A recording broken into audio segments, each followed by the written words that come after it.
ಲೋಕಸಭಾ ಚುನಾವಣೆಗೆ ಕಾಂಗ್ರೆಸ್ ಪಕ್ಷ ಬಿರುಸಿನ ಪ್ರಚಾರವನ್ನ ಮಾಡ್ತಾ ಇದ್ದು, ಬೆಳ್ತಂಗಡಿಯಲ್ಲೂ ಕಾಂಗ್ರೆಸ್ ಅಭ್ಯರ್ಥಿ ಮಿಥುನ್ ರೈ ಗೆಲುವಿಗೆ ಸಚಿವ ಡಿಕೆ ಶಿವಕುಮಾರ್ ನೇತೃತ್ವದಲ್ಲಿ ಅಬ್ಬರದ ಪ್ರಚಾರವನ್ನ ಮಾಡಲಾಯಿತು.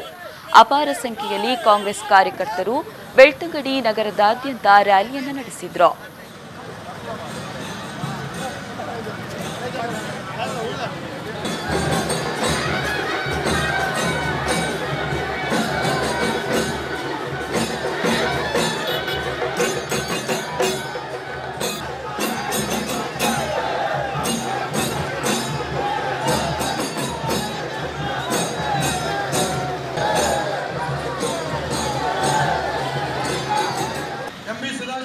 ಈ ಸಂದರ್ಭ ಸಚಿವ ಯುಟಿ ಖಾದರ್, ಜಿಲ್ಲಾ ಕಾಂಗ್ರೆಸ್ ಅಧ್ಯಕ್ಷರಾದ ಹರೀಶ್ ಕುಮಾರ್ ಹಾಗೂ ಮತ್ತಿತರ ಕಾಂಗ್ರೆಸ್ ಮುಖಂಡರು ಹಾಜರಿದ್ದರು.